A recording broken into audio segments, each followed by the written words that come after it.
Hi everybody, this is Agnes from No Sediment, and today we are doing my usual video at the start of the year, the wines I'm buying in 2026. While preparing for this video, I realized that my taste is quite set, and when it comes to wines that I am choosing, I am rather conservative. I have come to conclusion that in 2026, I really should explore more corners and wine styles and keep an open mind, so that's my New Year's resolution. That said, I am not someone who plays politically correct. I value honesty in others and I prefer to be honest myself. So at least this year, the wines I am choosing to buy might seem somewhat safe, but maybe in pursuit of my New Year's resolution, I will discover new and exciting wines to share with you next year. So let's look at 7 wines I will be buying in 2026.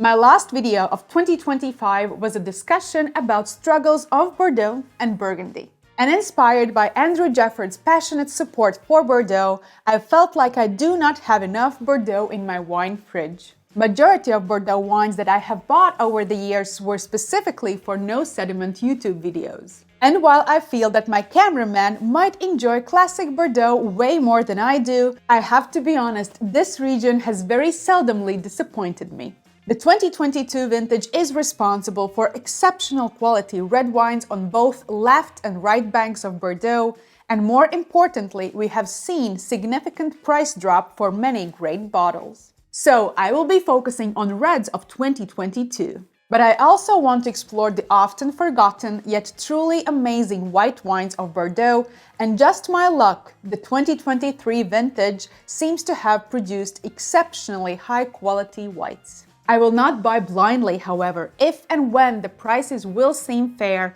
I am planning to invest in these wines. And inspired by Andrew Jefford, I might look at half bottles as well, since they can offer quicker bottle development. Not that it is a rule, but rather wishful thinking on my part.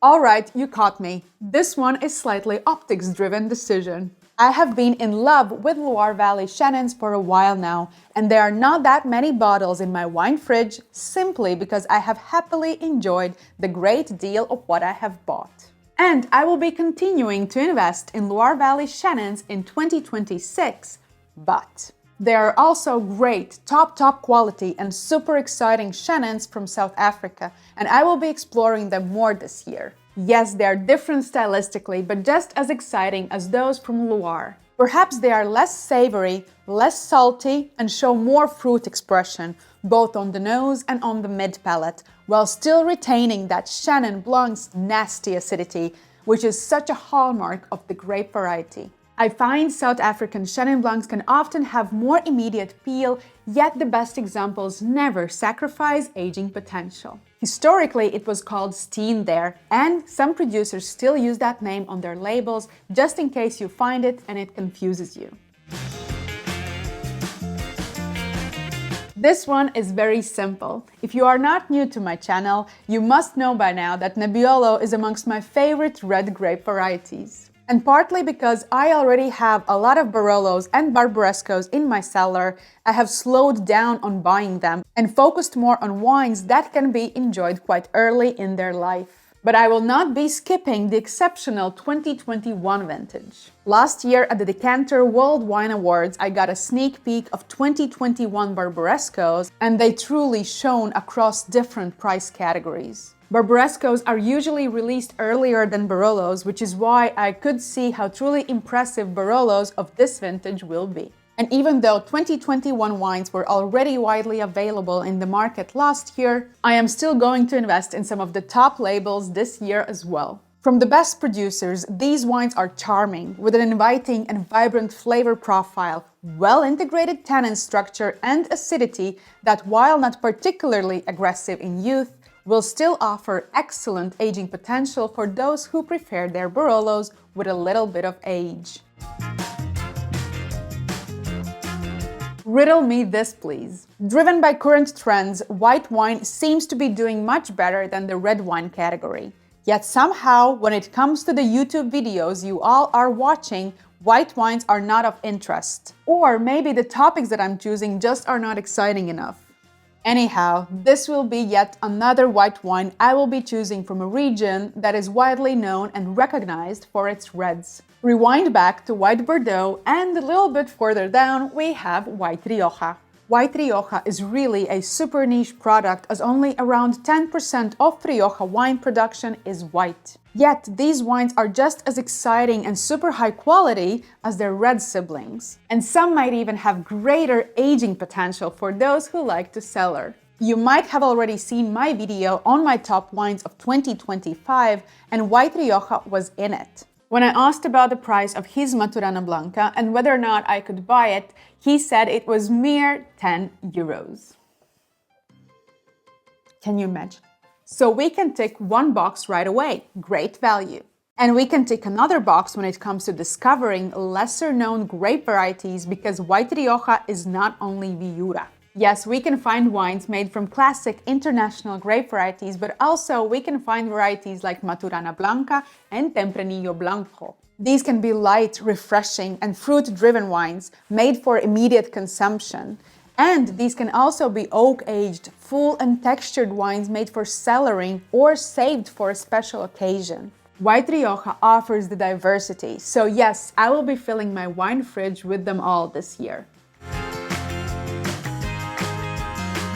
Now, Alsace is a winemaking region that many wine professionals and wine writers have been pointing me towards for years. I guess I had some reservation. One reason was their high price historically. For me as a student, buying a bottle for 30 or 40 euros, yes, a top wine, but nevertheless, seemed out of reach, especially when silly me was comparing them to mass-produced Pinot Grigio from Veneto and crisp New World Sauvignon Blanc. The reality is that, while many winemaking regions have been enjoying their fame and increasing their prices to match demand over the last decade or so, Alsace has remained a quiet gem with overall modest price increases. This has led to a situation where some of the greatest wines from this region, oftentimes from Grand Cru sites, which are still confusing to many, are now offering great value. And the grape varieties Pinot Gris and Gewürztraminer. There are not many regions that can pride themselves on producing such a high-quality wine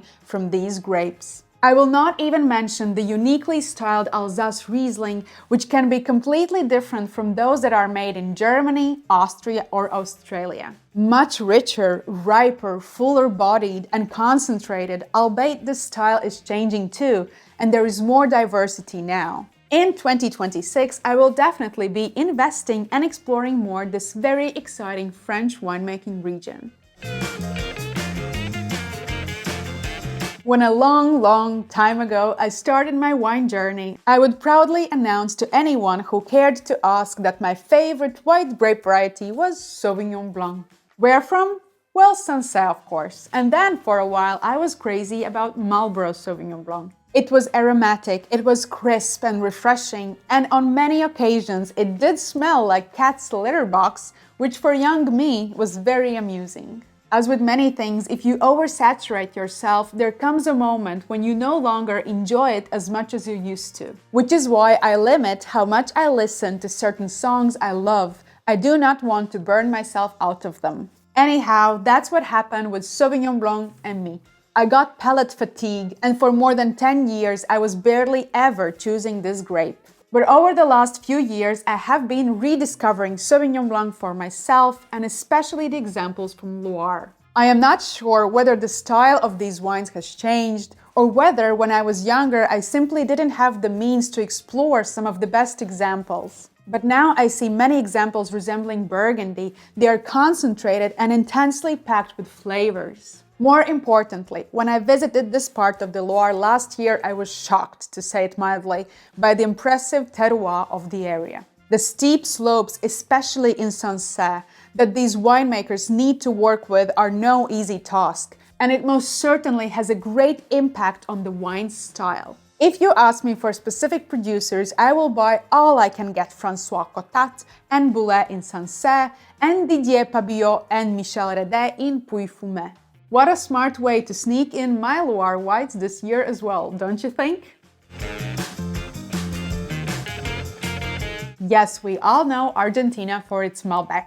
It is an amazing red grape variety that, although it has a Bordeaux soul, has found its principal home in Argentina. And for a while, this has been the main wine we all knew from this country, but Argentina has so much more to offer. Yes, Patagonia is responsible for some fantastic Malbecs, but it is Pinot Noir I want to focus on this time. It is a grape variety that only succeeds in few pockets in the world, and Patagonia, in my view, is one of them. This cool, dry, winemaking region can be unforgiving, but it is capable of producing intensely aromatic, fresh acidity-driven Pinot Noirs with fragile soul. Now, I have not tasted too many of them yet, but the ones I have discovered have been very impressive. And more importantly, they offer great value for that quality level, and I intend to explore them more this year.